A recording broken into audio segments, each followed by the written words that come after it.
All right, so the role that luck plays in our future. Again, this is something when I read The Richest Man in Babylon by George Clason, Clason, don't know. Um, when I was reading that book, he had a whole story toward the end of the book about the role that luck plays. And he essentially said that luck favors the prepared. Um, so what I'm saying is there's not, luck does play a role. But how much of a role, that depends on your preparation. If you are prepared, then when certain periods of time happen, you are lucky that those time periods happened in your lifetime, that opportunities were available in your lifetime to do certain things. But there are a lot of people alive who don't take advantage of those opportunities in front of them at that moment. People talk about cryptocurrency, so let me just pick on that.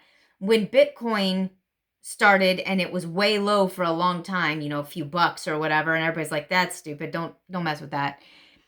And some people had some extra money. Let's say you had an extra $100 or $200 and you're like, you know what? If I lose it, I lose it. And they put it in, and this thing surges like crazy now, and they sell off half of what they have and keep the rest to just goof with. And they've got this tons of money. I don't know how much that would have bought, but when the coins are trading between $20,000 and $50,000 each, if you bought 2 coins and sold one, you've made a serious profit. So yes, there is luck that you happen to be alive and old enough to evaluate and smart enough to decide to put that money and have the surplus so that you could put it in. So that is luck. But see, there were other people. I was alive during that, and I didn't bother investing in it. I didn't know anything about it. I didn't take the time to learn about it. So there is preparation required, and there's also luck required. So number one, if you are watching, you will find opportunity. See, this is part of what I'm saying. If you're watching for a place to just try something, and I'm not saying you go wasting hundreds of dollars all over the place, but there are places that allow you to invest in businesses. There's one that I just found. It's called Mainvest. I'll link to it below if I remember to put the link in the description.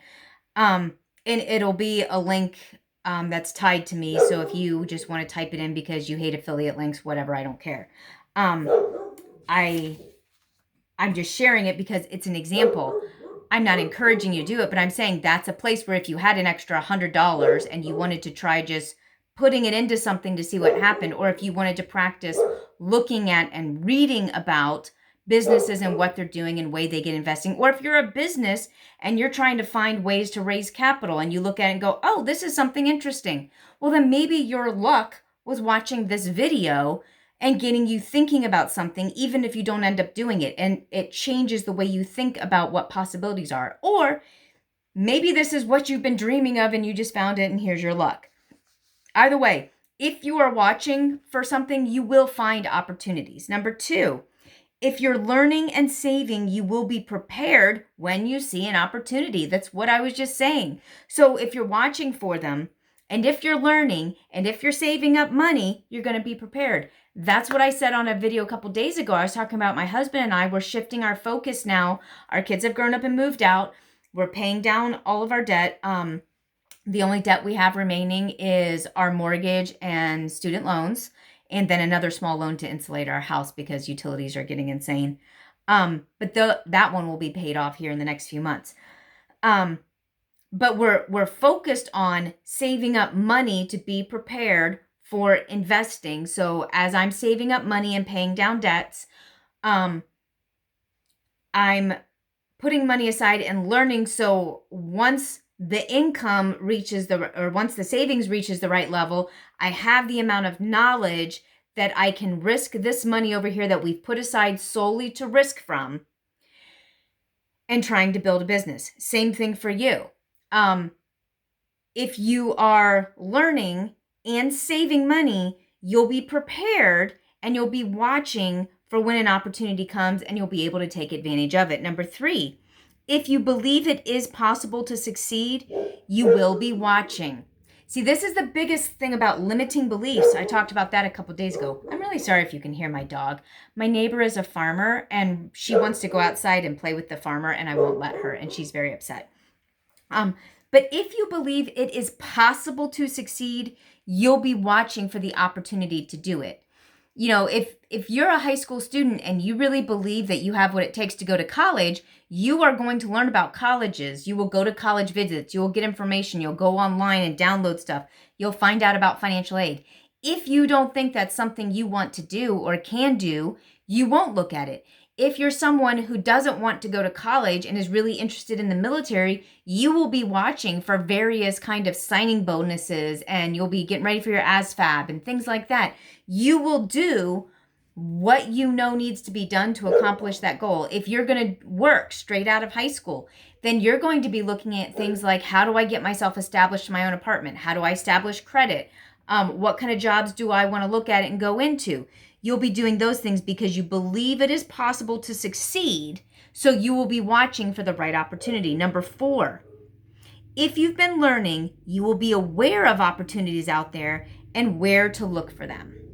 So again, number 1, if you're watching, you'll find opportunity. Number 2, if you're learning and saving, you'll be prepared when you see an opportunity. Number 3, if you believe it is possible to succeed, you will be watching. And number 4, if you've been learning, you'll be aware of the opportunities out there and where to look for them. So tell me again why you don't have any luck. It's because you're not doing these things. Because luck is where opportunity meets preparation. You cannot control the opportunities that pass in front of you. You kind of can, but not entirely. You can be watching for them, but if a house goes on the market, you can't force a house to go on the market.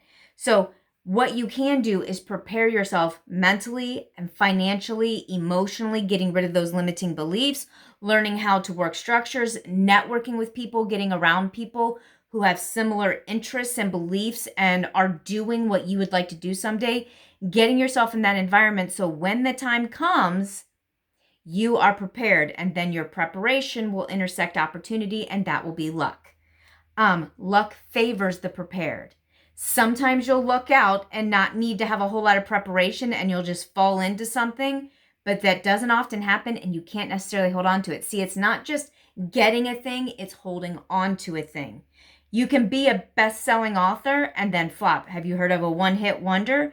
People who had the song that just shot out of nowhere and became wildly successful, and then they weren't able to duplicate it.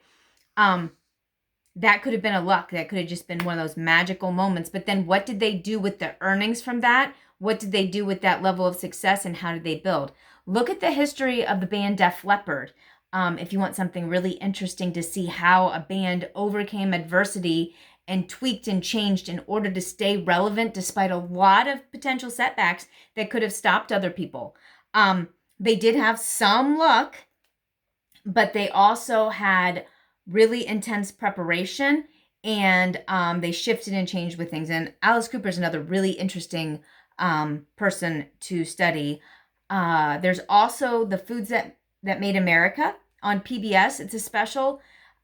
There's another one too, but The Foods That Made America, I found especially interesting how people innovated to create their own opportunity and their own luck when times got really hard, because a lot of success was born out of adversity, like during the Great Depression, during economic downturns in the 60s and 70s, and innovation came about in the 90s and early 2000s as well. And I lived through those recessions and dot-com bubbles and things. And there were a lot of millionaires made in the dot-coms that fell down, but there were also people who saw opportunities, innovated, used their mind, and became successful. So tell me about your luck or lack thereof in the comments below. Share this with someone who you feel like could use a stroke of good luck, and I will see you on the next video. Bye.